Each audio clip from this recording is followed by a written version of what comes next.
Hello and welcome to the Doofcast, a film and TV podcast from Doof Media. My name is Scott Daly, and joining me, as always, the useless, dirty-footed hippie himself, Matt Freeman. How's it going today, Matt? Let's investigate murder. Was that your Joaquin Phoenix impression? No, it was my, I'm vaguely on drugs and mumbling, but not specifically Joaquin Phoenix, just the character that he's playing. Okay, sure. This week on the show, Deconstructing Paul Thomas Anderson continues with the director's 7th feature film. We're going to be talking about 2014's Inherent Vice, a pretty divisive film in Paul Thomas Anderson's oeuvre, actually. I'm excited to talk to you about this one. I am excited and somewhat anxious to talk to you about this one. Don't worry about it, man. Okay. Just take a weed gummy. Okay, and it'll all be fine. I'll take a huge weed gummy and talk about this movie. It's not like it's a movie about the moral decay of our entire system of existence or anything. Yeah, I mean, it's there's a whole subgenre actually that this movie is just a perfect fit with. Yeah. So we're going to be talking all about Inherent Vice, and then Matt, I'm so excited about this as well. There's a brand new television show on FX. I actually don't know if it's on FX. It's on Hulu, which means it's on Disney Plus. And I just still can't get over the fact that when I want to watch a xenomorph, I boot up Disney Plus. But that's what I do. We're going to be talking about the new show Alien Earth. Oh man, I have so many things to talk to you about on this one. I'm very excited to talk about Alien Earth. Yes. Yeah. So sorry for the unplanned break last week. Something came up very last minute and we had to cancel the episode, but I'm actually glad for it, Matt, because I hadn't watched Alien Earth. So the conversation about Alien Earth last week would have been you just talking to me about why I should watch the show. Now I've seen all 3 of the episodes that have been released and I'm ready to actually have a conversation with you about it. So sometimes these things work out, you know? Yep. All right, but first we have to talk about Paul Thomas Anderson and his 2014 film, Inherent Vice.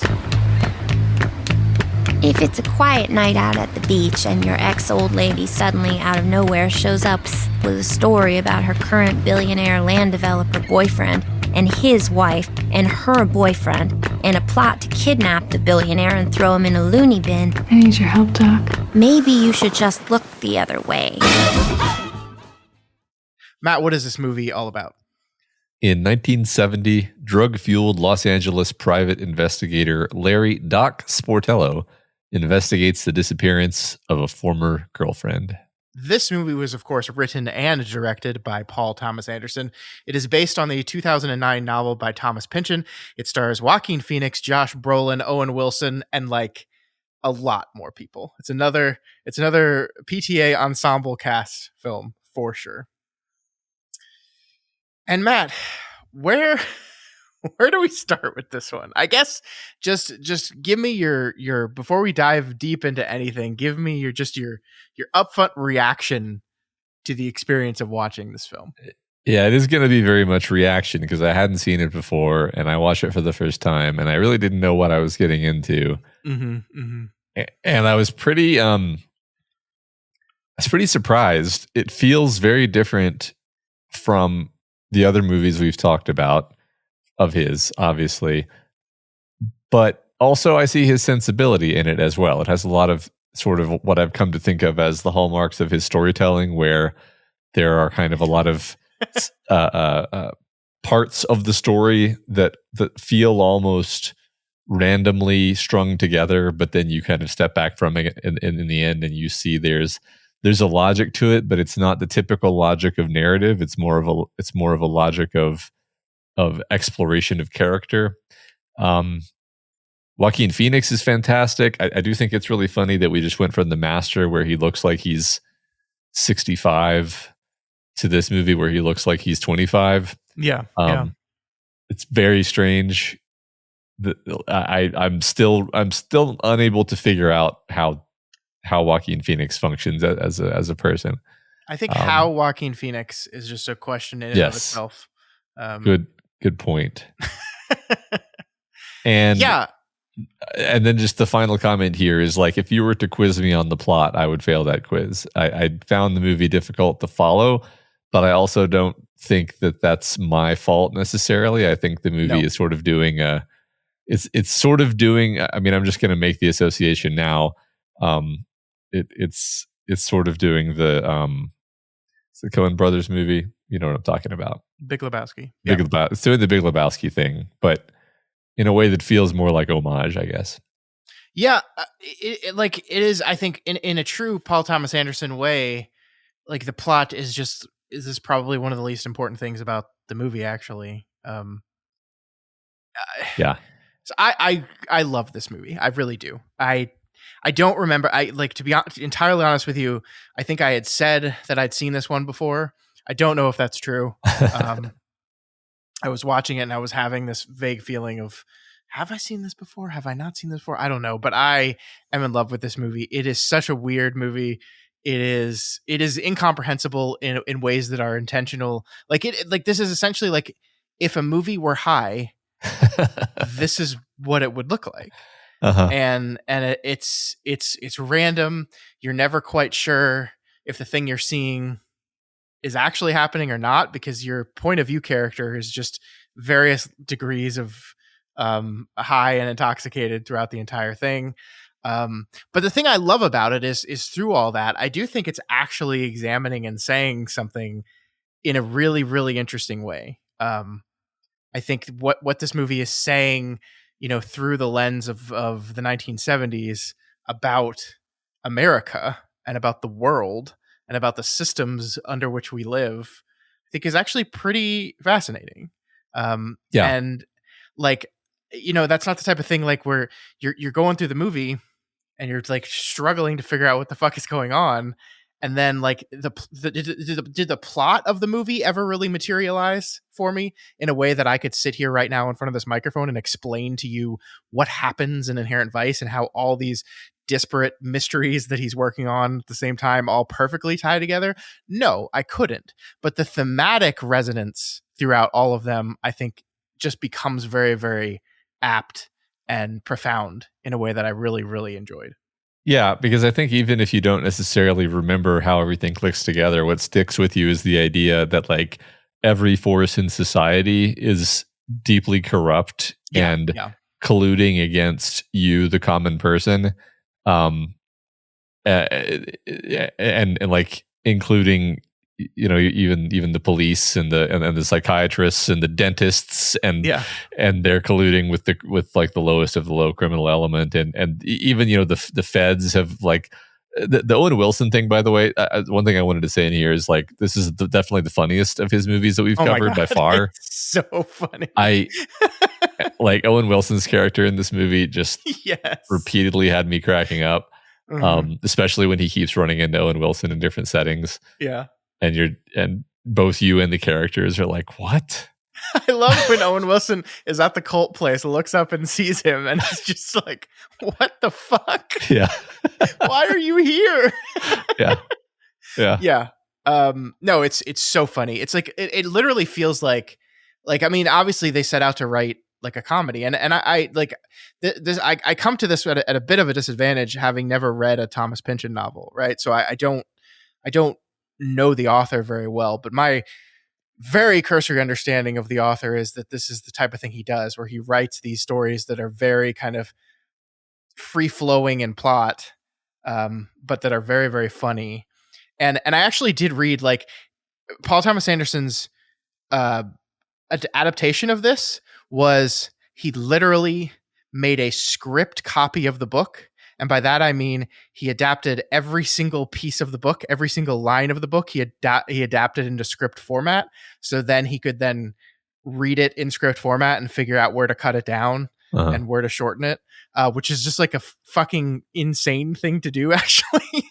But that's how kind of passionate he was. This is, I think, the first and perhaps only Thomas Pynchon novel that's ever been adapted to film, because I think he's a writer that I think looking at this movie, you can kind of see like, it doesn't necessarily lend itself to the screen in an easy kind of way.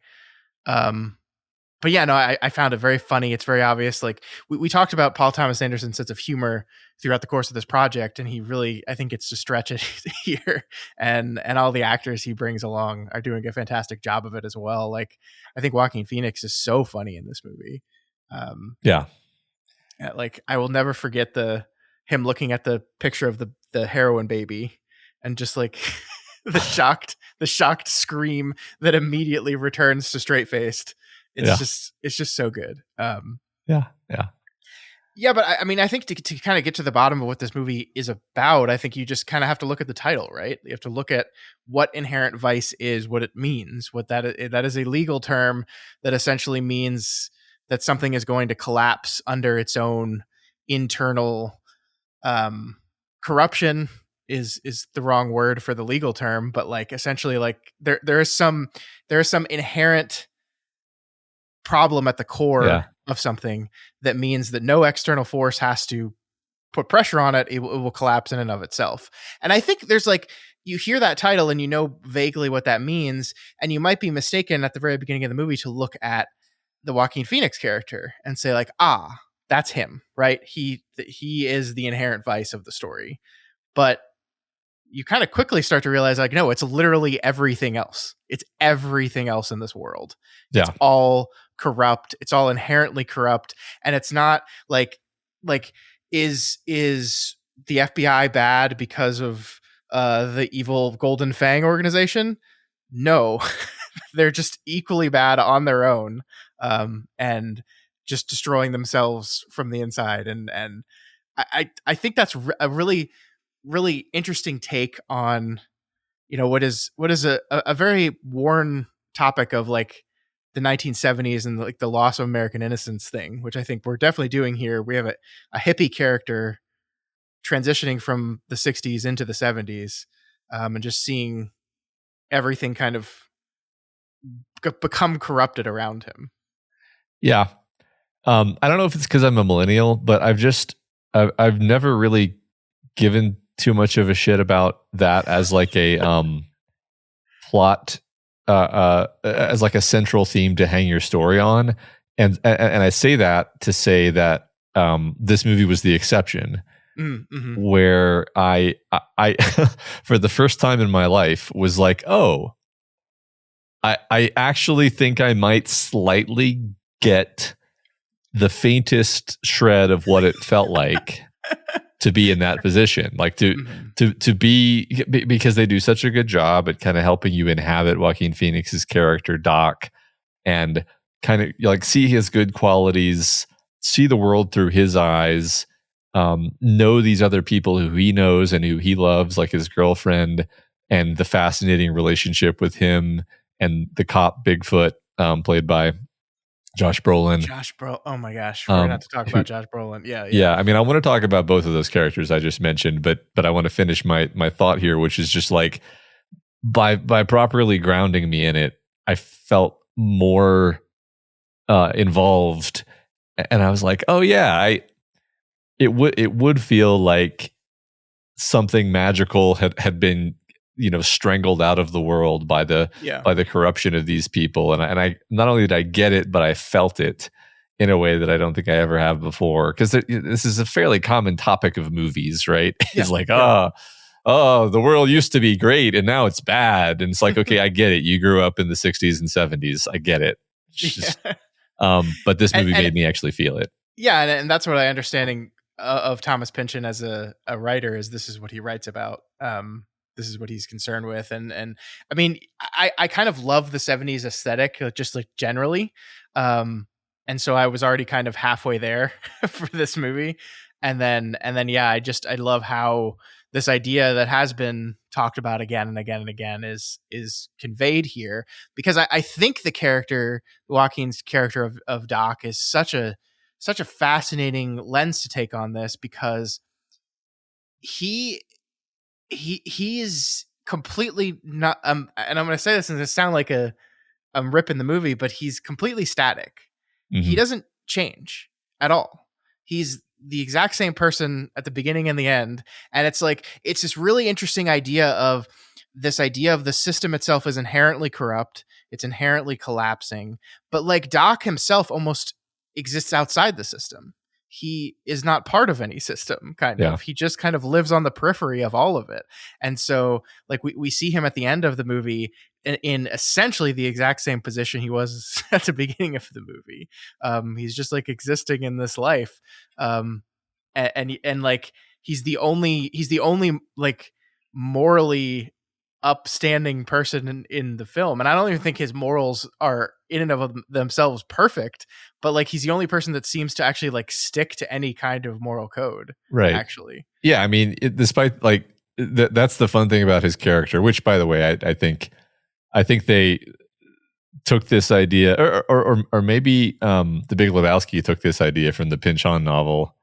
And so these things are both pointing at the same source. I don't actually know. I that just occurred to me just now that This maybe was that was 2009 novel, so it didn't take it from this novel in particular. Okay. Yeah. Well, in any case, I mean, he's like this wise, kind, empathetic person.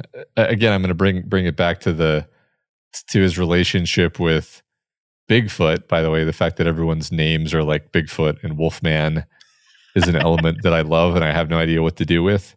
Yeah. Well, and like, they call him Doc, and he call him Doc. He works in a doctor's office. Yeah, but is not a doctor. Yeah, might be a doctor. he might be a doctor. I couldn't figure it out. I was like, wait, hold on. Was he? He's definitely a private detective, but might also be a doctor.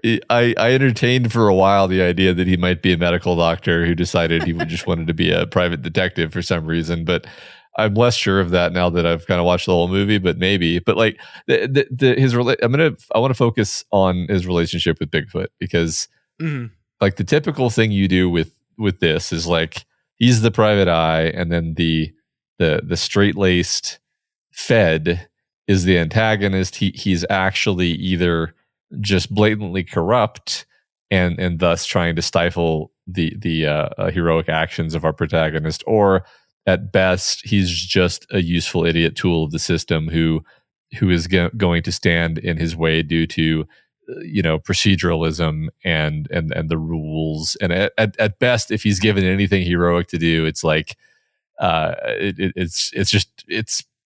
it's not emotional. But this character was such a more three-dimensional riff on this, where it's like he's this guy whose partner was killed, probably due to this conspiracy that they're involved in. Oh, absolutely, due to it. That they did it. Like the NYPD killed his partner, or hired that hitman guy, the one with the giant swastika on his cheek. Which, by the way, that's just an ancient Buddhist symbol.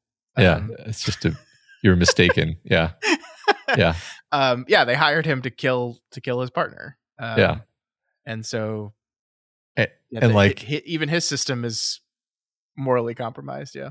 That's right. And like the funny, it's like both funny but poignant. It uses humor in a way that really kind of gets you, where Bigfoot is basically constantly harassing him and often literally assaulting him. Yeah. And yet Doc just always responds with like empathy. And I mean, for some reason, I don't know, man, like that final scene where he kicks down the door and then eats all of Doc's weed. And Doc goes, Are you okay, brother? And he says, I'm not your brother. And Doc says, no, but you could use a keeper. I was like, that's my favorite dialogue of all time. I love this movie just because of that. And it's great. It's so good. And this is the thing with Paul Thomas Anderson that he consistently does, where I'm like, I have the hardest time even explaining why I think that's so beautiful. Like he does these things where he just creates a little situation, a little relationship between characters. You could say the same thing about his relationship with his girlfriend, where it's like what is this? Well, like this is they deeply care about each other, but they're also deeply screwed up in their own way, and so they're going to be self-destructive, but then they're always pulled back toward each other. Yeah. But it's doomed, but it's also beautiful. The movie refuses to sort of settle and wrap it up in a package and tell you what it is. Yeah, well, and even at the end of the movie, they agree that this doesn't mean they're back together, right? Like, which is kind of a fun, cheeky reference, but also I just kind of take at face value. I think the I think the girlfriend stuff is great. The Brolin stuff is great. I think what this movie is doing and why it functions so well is because it is operating on a lot of the noir tropes. It opens like a noir film opens, right? You have the woman walking into the private eye's house to get him on the case. You've got the voiceover from the narrator, and even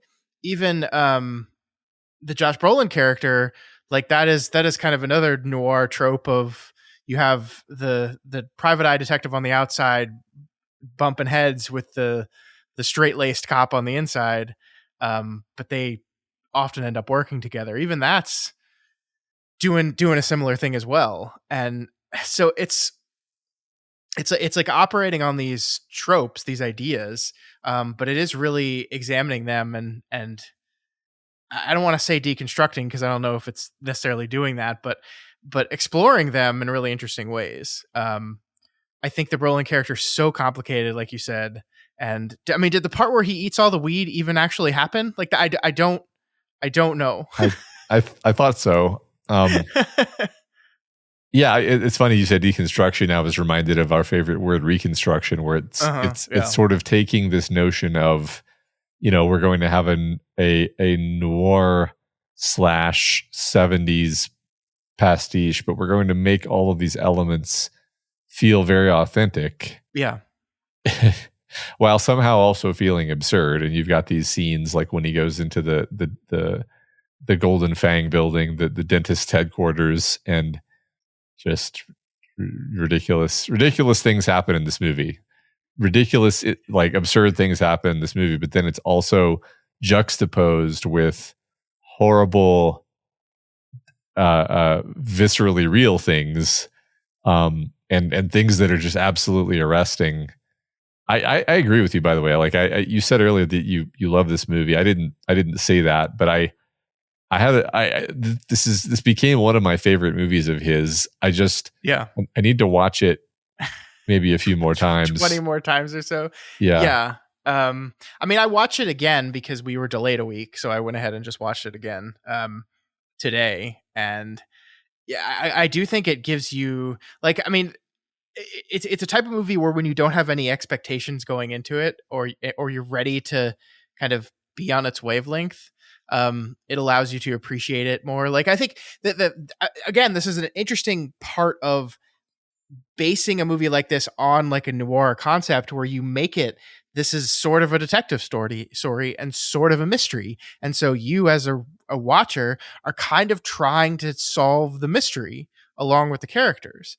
And that is, I think, a recipe for frustration in this movie. And actually, I think that's why a lot of people bounced off this movie completely. Because if you are coming in trying to figure out, okay, what's the great mystery? What's the thing we're trying to solve here? I think you're going to ultimately feel let down. Because that's not really what the movie cares about. It's not as if Doc doesn't solve things. He kind of figures it all out, actually.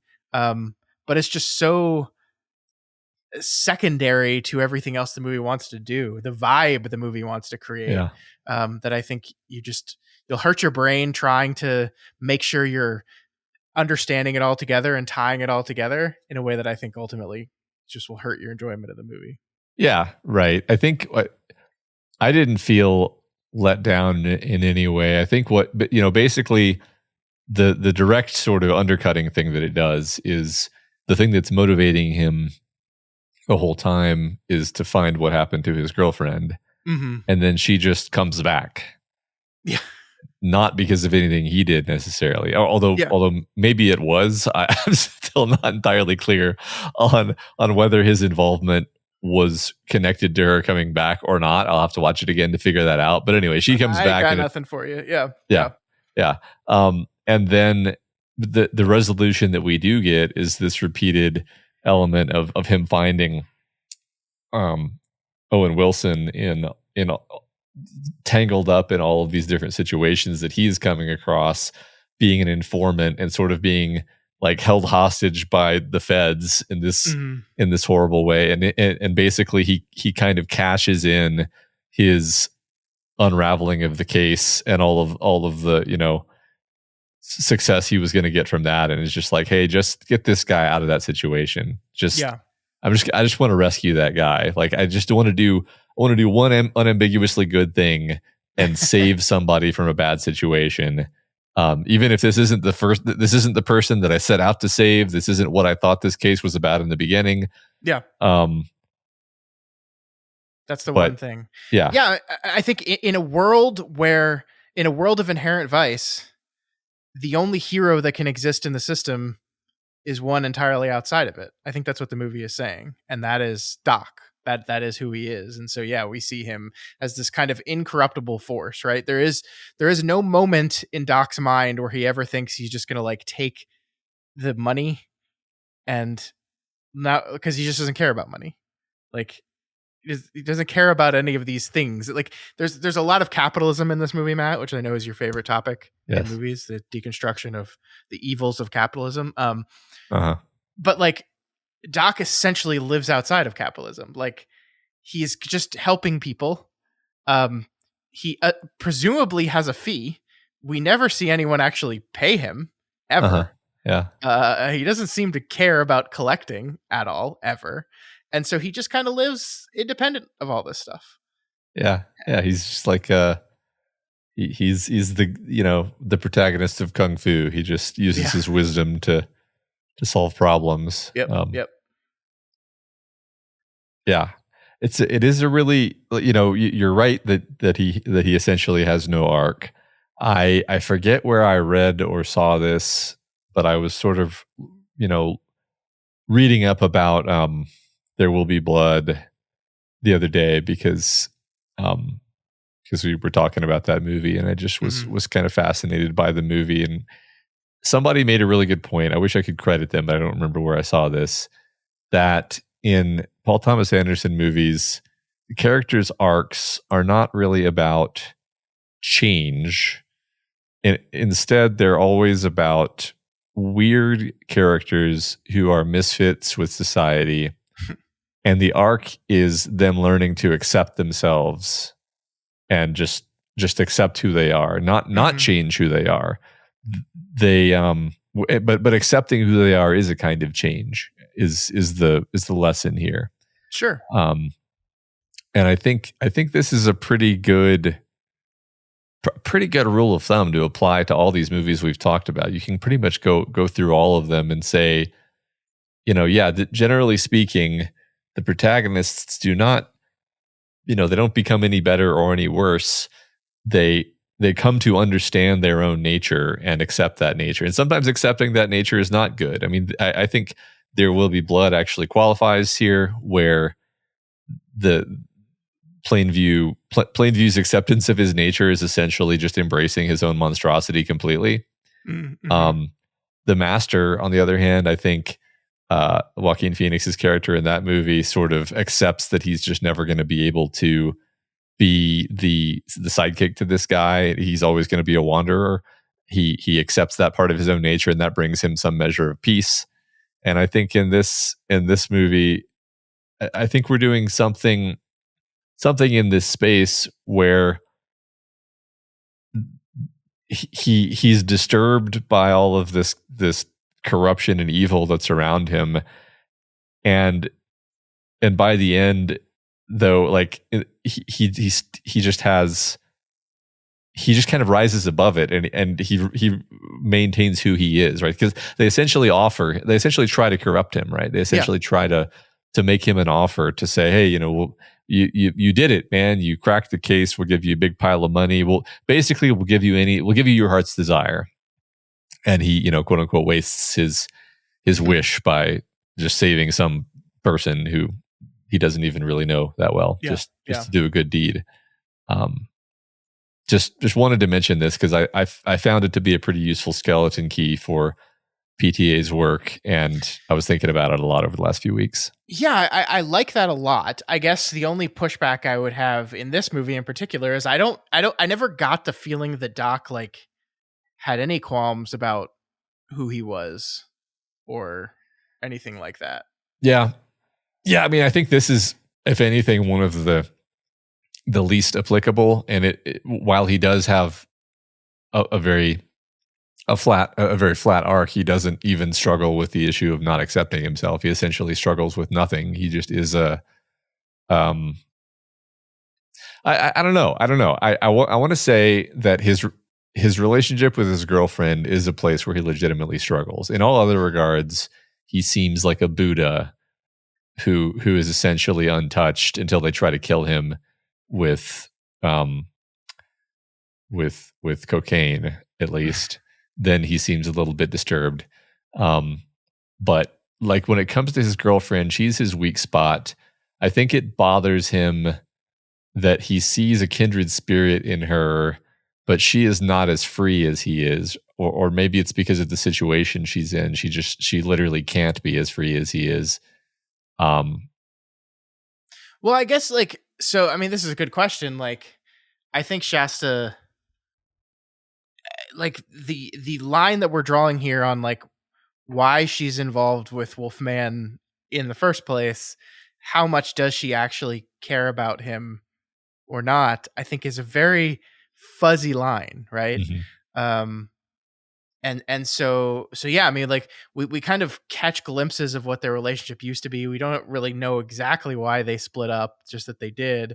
Now she's dating this rich millionaire who's married, and been like absorbed into this thing, and we're just not clear about it. Like, I think they're by the way, their sex scene when she does show up in return is like one of the most fascinating parts of the movie to me. Yeah. Like we said, this is a very funny movie, but that just because it's a very funny movie doesn't mean it doesn't have like incredibly dark shit in it. Yeah. And that is an incredibly dark sequence, actually. It's kind of a shocking thing to be put to film in like a mainstream movie. Yeah. In all sorts of ways. I found it to be. I'm glad we're talking about it. I was sort of like wondering how to bring it up because it's like it's an incredibly powerful, layered thing that's happening between these characters, and it takes the form of just like a lengthy monologue of her being completely full frontal naked, showing herself to the camera and feeling up Joaquin Phoenix, and then we go from there. It's it's fascinating. Also, Paul Thomas Anderson did that thing he does again with leather, where he makes leather like we talked about this with Samuel L. Jackson's leather gloves in Hard Eight. Uh-huh. It's here again with Shasta on the couch. Like, it's like he mixes the leather sound up way high. And I'm just, dear God, this is the noisiest leather in the world. But I think that's very intentional. Yeah. I got to tell you, Scott, I wasn't paying attention to the leather sounds. Look, okay, my ears hear what they hear. I can't help it. That's fine. But yeah, like so I think how he feels about his relationship with her, I think is very interesting in that regard, because when she comes to him, like I just remember like she comes to him with this stuff and she's like expecting like grief and pushback from him and questions. And he's just kind of like trying to be very professional, and this is a case, you're offering me information, I'm not going to say anything. And it seems like she's a little bit frustrated by that fact too. Yeah. That she wants more of an emotional reaction from him out of this stuff, which he does have. He's just doing a very good job of kind of hiding it. Yeah, right. That's one of the things that I think is interesting, and that's why I kind of call her his weakness, because I think he does. So I called him free a bit ago, right? And it's like one of the, critiques of the kind of hippie way of life is that they are, if you're so unattached to everything, then you kind of just drift through life and you don't have any real relationships because you're so free that you just kind of float away, and your life actually kind of becomes meaningless. And I again, only watched the movie once. I was kind of tinkering with some ideas here, and I'm like, did she get into all of this shit in the first place basically to get a rise out of him or to get a reaction out of him, to provoke him into some kind of demonstration that he actually cares about her, because he's so disconnected. He's high all the time. He's so aloof. He's so above everything. And she just wants him to show that he's actually hurt when she does these things. Yeah. And the thing is, he is. he pretends not to be. And I think he wants to not be hurt by these things, because he wants to actually just be free and not have to be attached or weighed down by anyone. But I think he's human. So he does care about her. He is attached to her. He is, quote unquote, weighed down by her. And I kind of love that ending shot where, they say, he says, "This doesn't mean we're back together." And, it is ambiguous. I think I actually might have taken it slightly different from you, where it's them sort of lampshading the fact that their whole relationship is centered on this idea that they can't admit that they love each other. Mm-hmm. It's like, "This doesn't mean we're back together" is there as you wish, Sure. It's like, yeah, of course, of course I care about you is what he really means, Yeah. But he can't say that. But they're never going to be together in like the way that you and I would think about being together. I think it's just going to be kind of this, where they just kind of orbit each other occasionally. Yeah. And maybe he helps her out of a jam because that's what he's going to do. Yeah. You can't really imagine him settling down and making a good husband or whatever. No. I think, like, as much as I love this character, I think being friends or in a relationship with this character would drive me insane because of everything we've been talking about. That just, like, he's so aloof, he's so disconnected. Like, he's like, I love what the narrator says about him. I forget exactly what the quote is, that he's like, he's not like a paragon of virtue or something, but he just has he just does good. I think he's not a do-gooder. He just does good things or something is what the narrator describes. I can't remember exactly what it is, but, and so, like, he's just really, really, really fascinating, but in a way that would drive me crazy as like a person. Yeah, for sure. I mean, yeah, I would find him incredibly annoying to be around. Mm-hmm. Yeah. We didn't talk about Benicio del Toro's character in this movie yet. Largely because he doesn't, I don't know what to say other than he's delightful as usual. He just pops into the movie and is so delightful. He just, like, he's a lawyer, but he's sort of Doc's lawyer, but sort of not Doc's lawyer. Yeah. And then he's the one, he also knows about the Golden Fang boat somehow. And then they go eat lunch at that place and order the craziest food ever. So Benicio del Toro, I have it right here because I knew we were going to talk about this. A house anchovy loaf to start and the devil ray fillet. And then Doc orders the jellyfish teriyaki croquettes and the eel travatore. Yeah. And what she says is, "And to drink, gentlemen, you're going to want to get good and fucked up before this meal."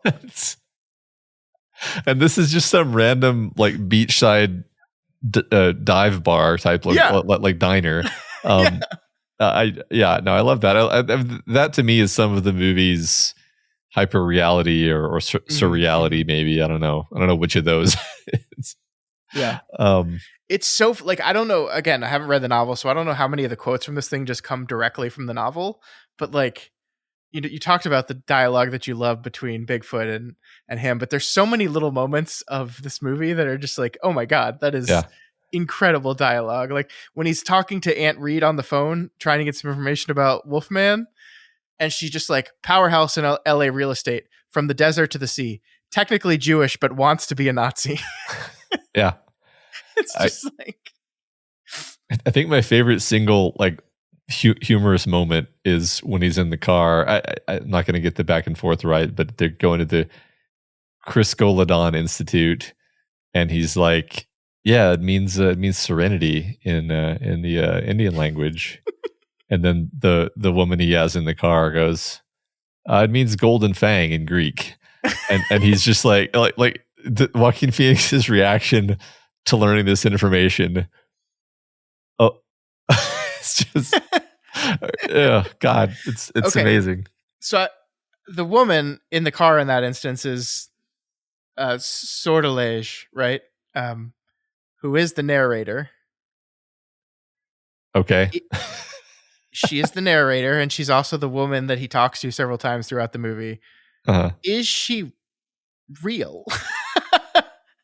I'm like 75% sure she's real, but I don't know.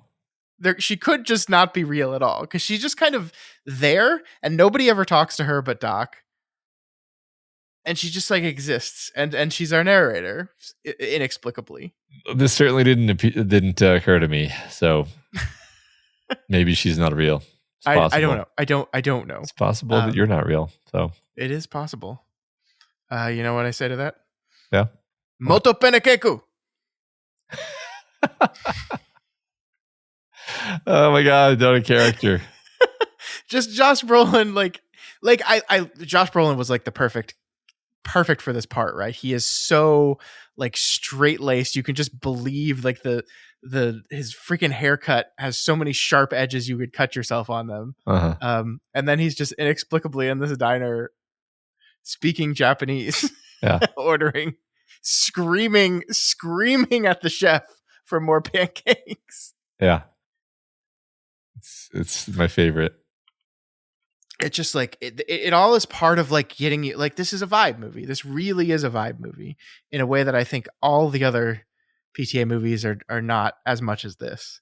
And it's just getting you into like the rhythm of this movie. Yeah.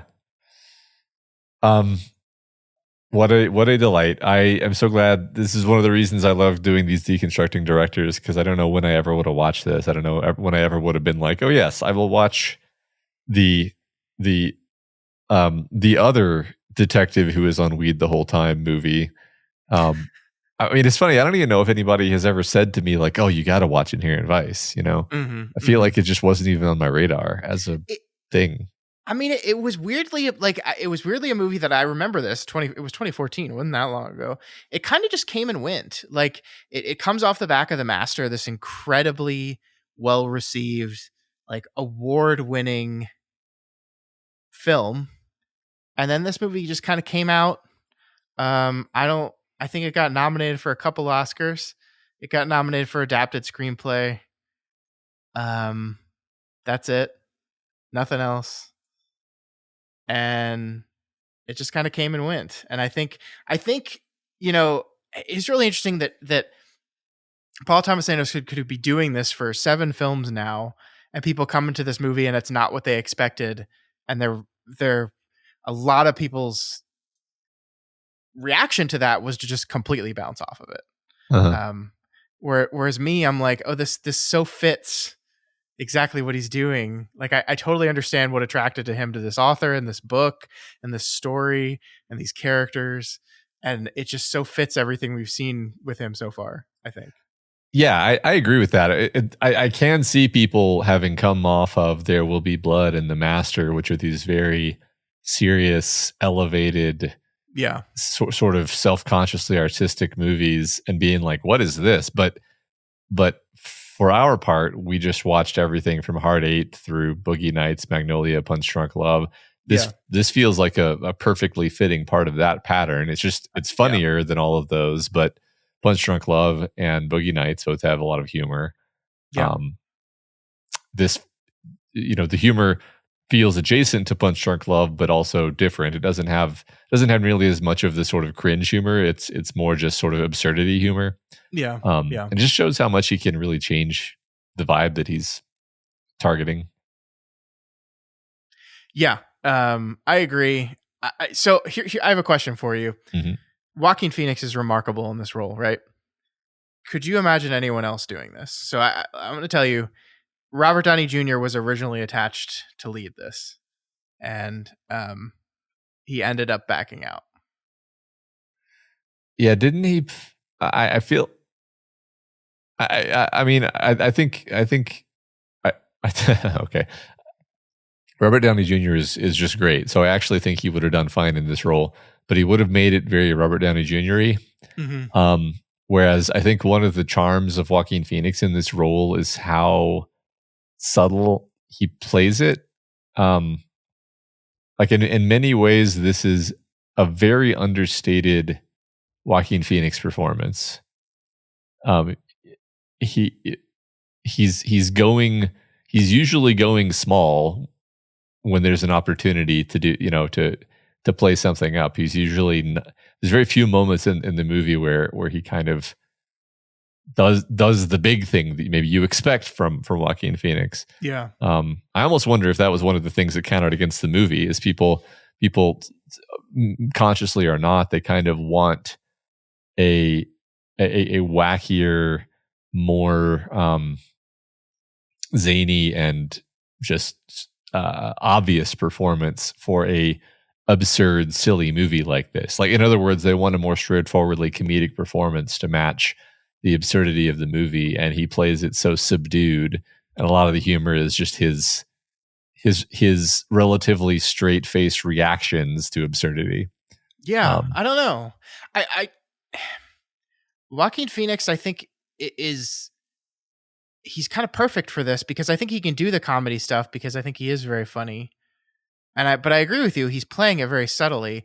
But like the parts that and don't get me wrong here, I really do love Robert Downey Jr. I don't want to make it seem like I don't, but like what I think it like Joaquin Phoenix can be funny and goofy and kind of an idiot while like still bringing the moments that need to be like dark. He can bring the dark moments. The moments need to be like heartfelt and dramatic. He can bring that, and it's just like I just find it very hard to see anyone else doing this particular role. Yeah, I'm trying to think. What was the Robert Downey Jr. movie where he plays it's like a noir movie? Kiss Kiss Bang Bang. Yeah, that was it. Yeah, I think I had that image rotating around in my mind, and I was like, that's kind of, he kind of already did something similar. And I love that movie. I do. It's Shane Black. Absolutely love that movie. He's great in it. It's like perfect Robert Downey Jr. film. But yeah, he is doing a very big RDJ kind of zany energy, like manic almost in a lot of ways. And I don't know if that would work for this character. And I'm not saying he would have played this character that way, right? But that's my point of comparison is like Joaquin Phoenix is such an unusual performer that he brings a very specific kind of energy. And it has to be kind of muted and subdued, like you said, because this is about a guy who's high literally the entire time. But he also needs to have the zaniness and the energy when needed and everything else that this role requires. Like, I guess what I'm saying is I could see what you're saying here about why people were confused by him in this movie, but like in my opinion, he's just perfect. This is like one of his best roles, which is really, really saying something. Yeah, I think we could have had some other version of this conversation about The Master. We never really talked about the possibility of casting someone other than Joaquin Phoenix, but just to briefly float the idea, it's a really weird movie. It's a really weird character in a really weird movie. And I feel like anybody except him in that movie would have effectively made it a different movie. Yeah. Like it depends so much on the subtlety of how you interpret that character and how he played that character. A lot of it with no dialogue. Like there's huge parts of that movie where there's no dialogue. Yeah. And this movie too, for that matter. I mean, there's more dialogue because we have a lot of the more traditional noir talking through scenes, but also a lot of it is him just kind of reacting to situations silently. So, yeah, that's true. With his eyes, a lot of great face acting from Joaquin in this one. Yep. All right. Anything else you wanted to say about Inherent Vice? Just change the haircut, change the man. He changes his hair quite a bit over the course of this in ways that I actually have a hard time tracking. Because it feels like in one scene his hair will look different, and then in another scene it's back to the way it was. And I'm like, how does that work? I feel like he got one actual haircut, and then the rest of the movie is him trying to like manage the results of that haircut. Yeah, I think you're right. All right, so that is Inherent Vice. So from here, Matt, we move to our penultimate Paul Thomas Anderson film. We're going to be talking about 2017's Phantom Thread. This sees PTA back with Daniel Day-Lewis. I have definitely seen this one. I remember going to the theater to see this. I think this is a not for you though, right? I have not seen this next one. Yeah. I don't remember a lot. I remember liking it, but I remember feeling a little bored by it. So I'm curious, turning my analytical brain onto it, what I feel about it. So okay, look forward to that conversation. Yeah, me too. Before we go for the week, Matt, we have to talk about Xenomorphs. I think I'm so excited to talk about Xenomorphs as expected, as I'm sure you all expected. Scott and I will always be excited to talk about Xenomorphs. Yeah. Well, so Alien Earth is a new television series created by Noah Hawley, who also spearheaded the Fargo TV series. A thing I was like, really? We're gonna do Fargo? And then ended up being quite excellent. He also did the Legion TV show, which was an adaptation of, I believe, an X-Men comic, that was really freaking weird and crazy. And then they handed him the Alien franchise, and it's like the Andor of Alien. Wow, what a fun comparison. It's so great. So are we going to talk about it now? Are we doing it? Yeah, we are going to talk about it. I guess like let's do a spoiler-free thing here at the top for people that maybe haven't tried it out yet. Just give them some words about why they should go watch this thing. Sure. Why do you think people should go watch this thing, Scott? I think people should go watch this thing because it takes a franchise that has been made and remade a billion zillion times and find something new and interesting to do with it in a way that I'm just like constantly surprised and delighted by. You know, I think you and I did not have very good things to say about Prometheus and Alien Covenant, but I think it takes some of the ideas that Prometheus and Alien Covenant brought to the franchise and it explores them better. Sorry, Sir Ridley Scott. Apologies to you, but I think this is already 3 episodes in. You know, has a lot more to say in a better way than those things did. But I think it also still manages to like be fun and like be an alien thing. Like there's aliens in this. There's horror. There's death and dying. It's doing this really interesting thing where like you can almost see that the suits were like, you got to have a xenomorph in the first 5 minutes, man. Of course you fucking do. You can't save the xenomorph for season 2 or whatever. But it does it in a way that I'm like, okay, I'm good with this. Yeah. I think it's really hard for me to sell this because the way that I sell it is to just say, well, it was made for me specifically. Yeah. Like, okay, without spoilers, if you took the things that Matt liked and you put them in a big pot and turned the heat on, this show is what you would pull out. Yeah.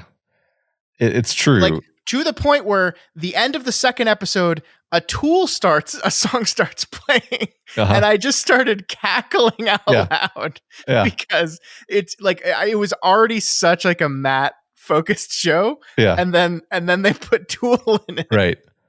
I mean, basically, to explain that more broadly, and like you said, without spoilers, it's like you take what a kid who watched Aliens 500 times when he was a kid would love to see more of, and then you stir it in with some of the more heady sci-fi concepts from maybe some of the more recent Alien franchise stuff, and then you stir in some other stuff that isn't in those. That's also pretty clever and interesting and compelling, and you don't quite know where it's going.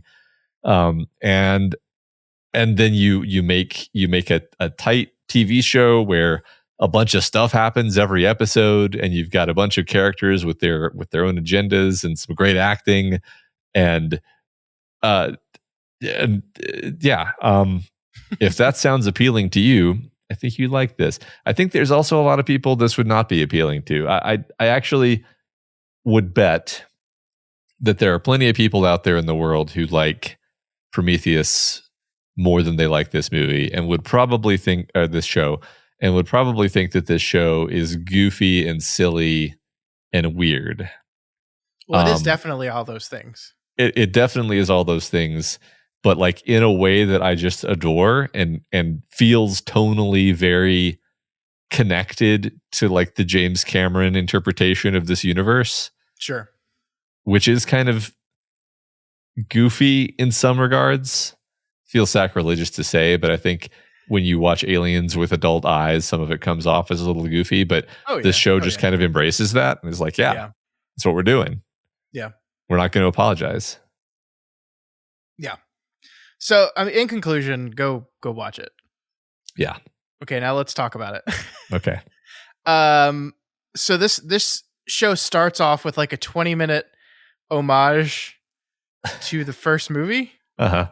In a way that I thought was going to drive me fucking up the wall. Uh-huh. And I just unapologetically loved every minute of it. Yeah. It's just they just recreated Alien, and somehow I didn't hate it. I think that's such an, I really want to study this actually, because there's a lot of unapologetic copying things, often in ways that barely make any sense. Like, for example, the okay, we're a team of first responders responding to a spaceship crash. Of course, we want to have our Mark IV pulse rifles with us.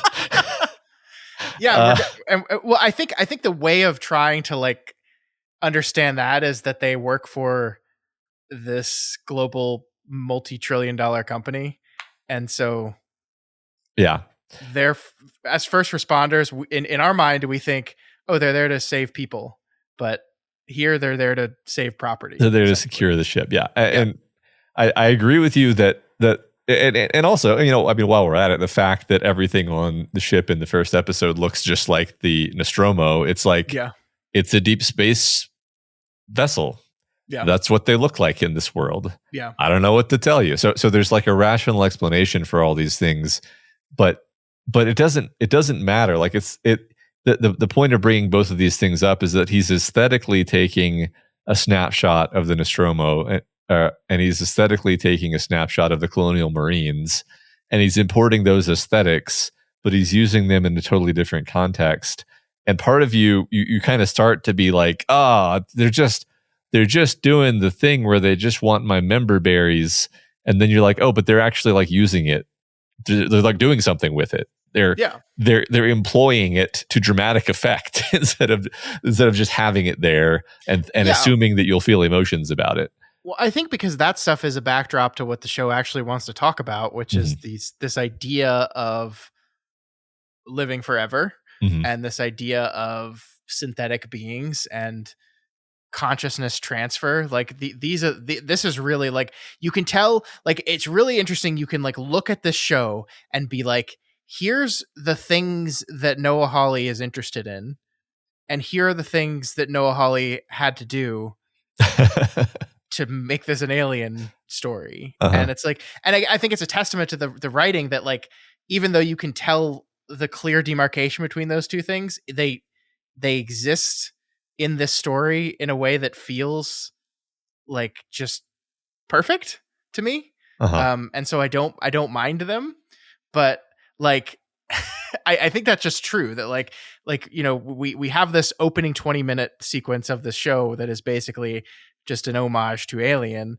and then we immediately cut to the creation of Wendy, and that's what we spend the majority of the episode on, is learning who Wendy is, learning this process, getting to know these people, getting to see her and learn about her and her interaction with her brother and all this stuff, and then we go from there, and then the alien ship coming back creates the driving force that begins the plot. But the other fun thing about this, Matt, is I don't know where this is going. Like, I really don't know where the show's going. Yeah. Because after watching the first 2 episodes, there was a part of me that was like, is them exploring the crashed ship in the skyscraper going to be the whole show? Are we going to be here the whole time? And I think the 3rd episode reveals the answer to that is no. But now I'm like, okay, what are we doing next? Yeah. And now episode 3, we have Wendy like connected to the aliens in some way. Yeah. Well, we've got all these characters. This is great. In the background of those first 2 episodes, and in this 3rd episode, of course, we've set up all of these character threads, and we've done it, in the course of doing other things, which is the way that it's good character writing. But now you have a situation where you've got this cyborg guy who has this link to one of the Lost Boys. You've got an android who works for the Prodigy kid, who is clearly disgruntled and has a superiority complex, but is maybe not quite as bad as David from the previous movies, but is probably on the spectrum of being feeling kind of like David, feeling a little resentful about his station. But dude, Timothy Oliphant is like playing the fuck out of that role. Like, I love it. He's eating good. He is having fun. That's I didn't know he had this in him, Yeah. This is a really fun character for him. And I'm not going to go through everyone, but like there's so many different characters who all have a slightly different vibe to them. I mean, even just like all of the Lost Boys characters who at first they're kind of just like, oh yeah, they're all just upload children. But then by the end of episode 3, you've actually strongly characterized each of them. And you know each of them individually, and are they a fraidy cat? Are they having a complete breakdown? Are they in the case of one of them, like actually really ambitious and participating in the xenomorph experiments now, Yeah. So I guess the question I have for you on this is like, is the kid, the adults being kids, like affect going to get draining eventually in the show? Like the show is playing a lot in the first few episodes with like they're big, strong, indestructible androids, but they talk and they act like children, and we're gonna have a lot of fun with that. A lot of the humor of the show comes out of that, and I think that's okay. I didn't hate it, but like, how are we gonna do a whole show of that? You know what I mean? I don't know how many episodes is the show going to be? I have no idea. I actually don't know. I guess I'll say I don't find that it's wearing on me or anything like that. I kind of like the concept of it, and they're all distinct enough individuals. Sure. So yeah, none of that is bothering me. I mean, it's pretty funny because I can really see somebody just not liking the show due to the sort of contrivance of things, where it's like the contrivance of sending the prototype multi-billion-dollar upload children on the Makes rescue no mission. sense. Yeah. And then the contrivance of her brother just coincidentally being one of the first responders, and things like this, where because I was kind of swept up in it, I thought about this. I was like, why am I not bothered by this? And I was like, I think it's because it almost has a fairy tale-ish sort of tone, where Wendy and the Lost Boys, and she's got to go rescue her brother, and it's like, yeah, sure, this all makes perfect sense to me, even though my rational storytelling brain is definitely aware that this is a unlikely turn of events, Well, yeah, I mean, it exists in a very dreamlike world, and I think part of that is Noah Hawley's, like, I think he directed the first episode, maybe the second as well. But the visual style of the show is very unique. It's really interesting because, like, from a pure like set decoration standpoint, you were absolutely right that like this like looks like alien stuff. Like that's the Nostromo, that's the Space Marines. Yes. This is all recognizable looks and sounds and all of it.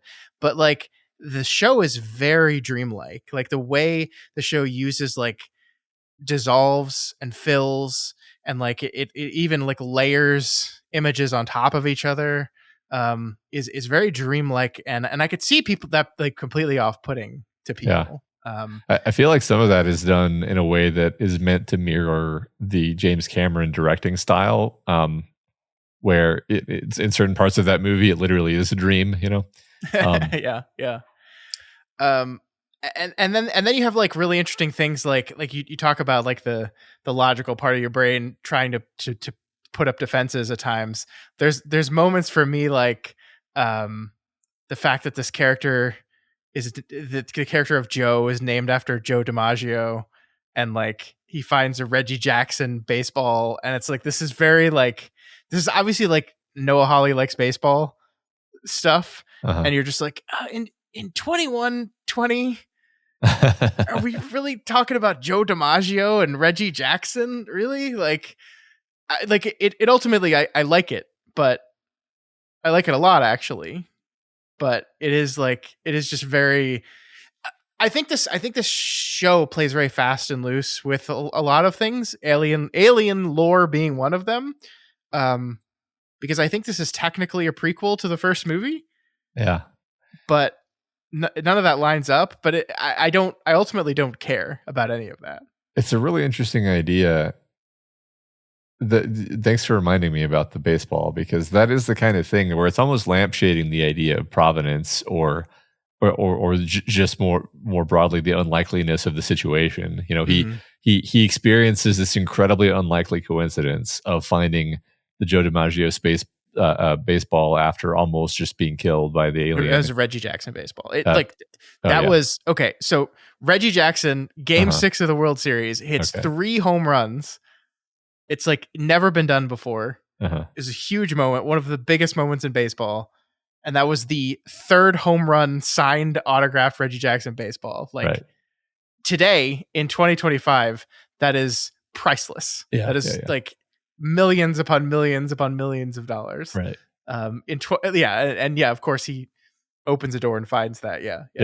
And then immediately after that runs into his sister, which is, you know, astronomically improbable. I mean, do you see what I'm getting at? Like we're intentionally playing with the idea of unlikely coincidence.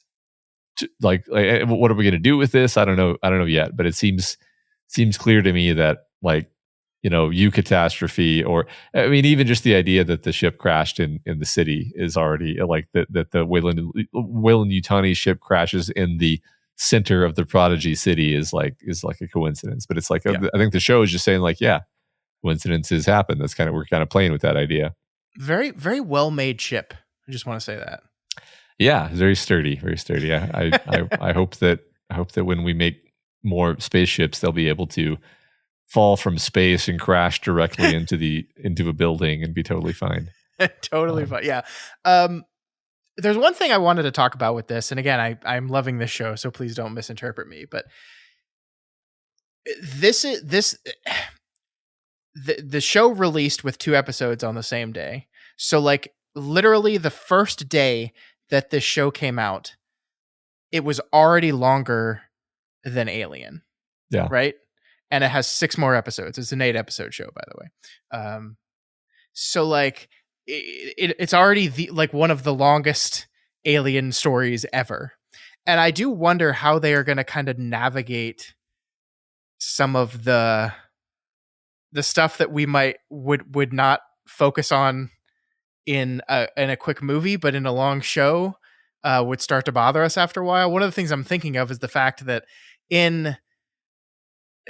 across these 2 episodes, Joe is captured and cornered by an alien twice and then escapes because the alien there's like a nick of time save the character. And it's like, it's a character that we knew couldn't die yet because he's too important to the plot. And like, again, please don't misinterpret this as complaining, but I do just wonder, like, if you take if you take an alien movie and you start to stretch it like this, like, is there going to be a point where we stretch it too far, where we're just like, okay, this is silly? Like, how many alien interactions can we have where our characters walk out the door and then on to the next sequence and things like that? Yeah, I mean, it's possible, right? Like if the same exact thing were to happen again in the next episode, I think that I think I don't know if I would like hate it, but I would probably just feel nothing, which would be, you know, undesirable. I will say, like, the fact that they have now used his lung as the incubation for the next xenomorph. So are they putting that lung back in him? Is that the plan? I don't think so. I think they were just gonna like see what happened. Okay. I don't know why they would put it back in him when they could just kind of. Yeah, I don't know why they like took it out like that though. Well, I guess I was thinking it could be as simple as like he was stabbed through the lung by the tail. Yeah, that's what I figured. But why would they like take it out and then like very gingerly place it in this perfect container? Did they do that specifically? Did they already know at that point they were going to put a pupa in there? I think so. I think that was the android's plan. I think he wanted some human tissue to use as an incubation source so he'd get another xenomorph because they had killed the only one that they had. Mm-hmm. So I don't know. We'll see. I'm sure we'll see promptly. I want to talk about the other creatures, by the way. This was, you know, when we talked about Prometheus, our theory that we arrived at was the reason why the black goo does like different things in every scene in Prometheus is that they were kind of trying to mimic the feeling that you had in the first Alien movie when you watch it for the first time. You don't know what the xenomorph is, where you actually have no idea what it can do, what it can't do, what is it going to turn into next. The idea that it has a life cycle and that there's a queen alien has never occurred to you. So that's what they were trying to do with Prometheus. So I think what they're doing here is very clever because it's in many ways just a simpler and more obvious way of solving this problem, where they're just like, this is a deep space research vessel that has been out in space for a long time collecting horrifying nightmares. Yeah. And they've collected several of them. So there are just different unrelated aliens that are all creepy and terrifying. Yep. Yeah. I love them. Like I really did not expect to like them as much. Because like it's like, get your weird eye monster out of my Alien movie. But I think they're all sufficiently weird and unsettling. I mean, the creepiest one of all was just like the plant looking thing hanging down from the ceiling that you just kept waiting for something to happen there. And it still hasn't. We still don't know what it does. It just never happened. Yeah. Which is great. Like that's exactly what I love about this is we have still restrained ourselves from revealing what does it do. I know it's going to do something with that proboscis. What is it going to do with the proboscis? And then you're always like, you know, how immune are our kid characters going to end up being exactly? Yeah. Because they seem really tough and they seem really strong, but she was damaged by fighting with the xenomorph, and we didn't even see how that happened too, which I thought was an interesting choice.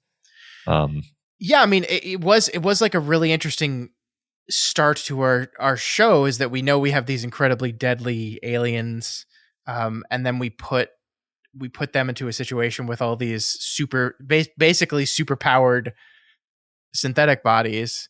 But like, I don't know how stronger than other synthetics are Lost Boys supposed to be, because like we've seen synthetics go up against xenomorphs in Alien stories before, right? And they don't do too good. Right. They're not that much stronger. Yeah. So I mean, it's an interesting wrinkle on it, but it doesn't quite change the I mean, the reason it changes the dynamic is because they just react to them differently than they would humans. Like we've seen that with the eggs, we've seen that with the adult versions. Like they're just reacting to the synthetic characters differently. But you wonder, like, this is definitely a show talking about like, what is life? What does this mean, right? Like, what does it mean to be a cyborg? What does it mean to be an android? What does it mean to be these new kind of hybrids that they're creating? Yeah. What does that mean? Like the question right is like, What was the question that what's his name asked him? Is like, when is a machine not a machine, or something like that? Yeah. I don't remember. Does he answer it? I don't think he does. Yeah, I don't think so. So like using aliens that like have a natural ability to like sense life and attack and destroy that life, and then putting them in a situation with artificial life is a great like method of trying to explore and comment on what is and is not life. Yeah. I like that. I like the android's little speech in, I forget if it was the first or second episode. I think the second episode where he was like, "You used to be food, and now you're not anymore." And his sort of mental framework, he's like, one of the things that makes humans below us is that they're animals. They're food for other animals, and they're part of this web of, a food chain. They're part of the evolutionary process. We, the androids and the hybrids, have stepped above the evolutionary process. We are not food anymore. We are not biological. And I don't know what we're doing with this exactly, but I kind of have this feeling like, well, we're going to kind of throw that back in his face, because I don't think a xenomorph particularly cares what your flesh is made out of. It just wants to punch its second mouth through your forehead either way. And a xenomorph, for that matter, they like skirted to the edge of doing something like this with Prometheus / Covenant, but they never quite made the connection as much as I wanted them to. And by that I mean kind of pointing out that the xenomorph is a kind of artificial life. I mean, sure. It's biological. It gestates. It clearly has like cells, but depending on what canon you're going by, it's a bioweapon. Yeah.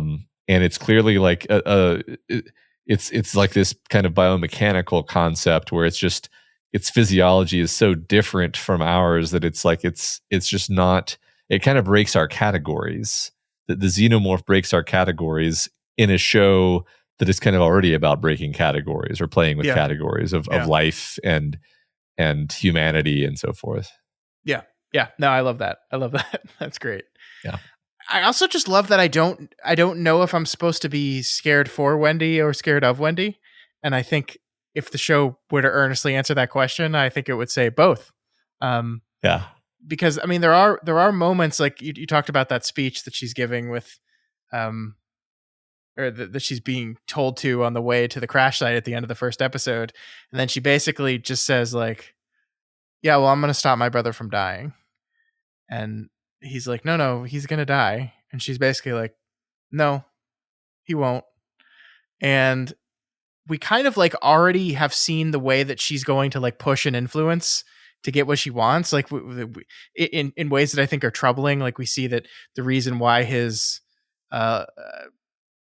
resignation was rejected was because of her influence, because she didn't want him to go to Mars. So she has this weird touch computer screen and rewrite code thing. Uh-huh. And so she did that. And so now in episode 3, we have her connected to the aliens in some way. So like, I think we're really being made to feel very concerned. Yeah. The idea of being psychically connected to the aliens while we're talking about references, like the only thing I can think of that's even close to that is Ripley in Alien Resurrection. Yeah. And I don't know if that's an intentional connection or if anyway, I'm excited to see where we go with that. I guess I'll just say that much. For sure. Oh, it's such an exciting show. It's so fun. It's everything I wanted it to be. I hope people that listen, that if you somehow listen to this whole conversation and still haven't watched it, I hope you will give it a shot. Yeah.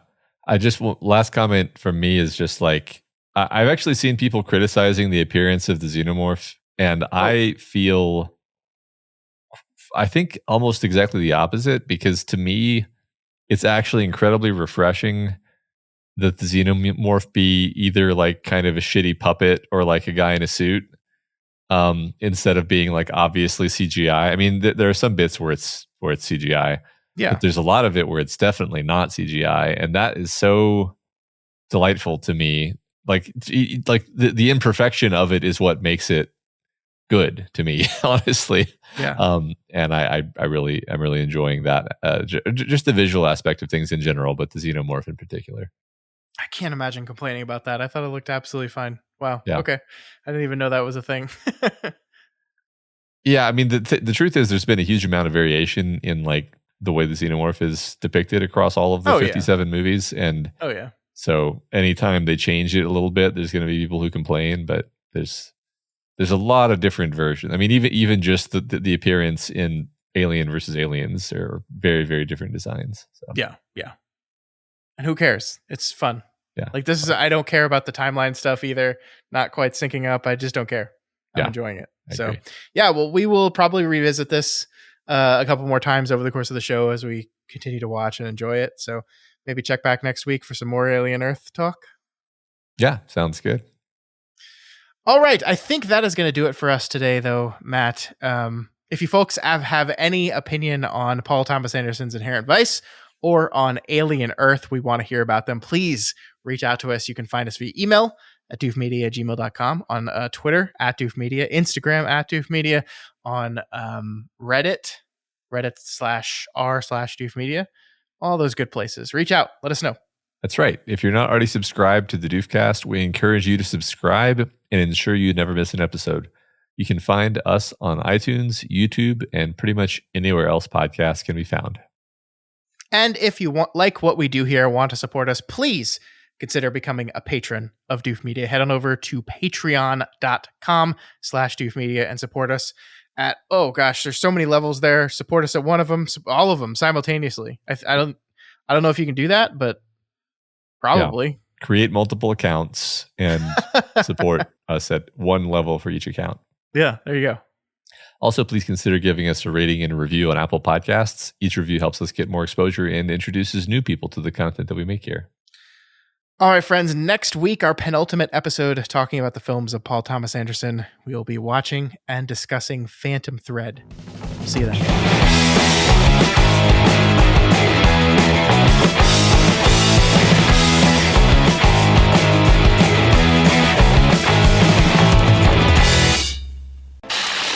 My name is Doof, and you'll do what I say. My name is Doof, and you'll do what I say.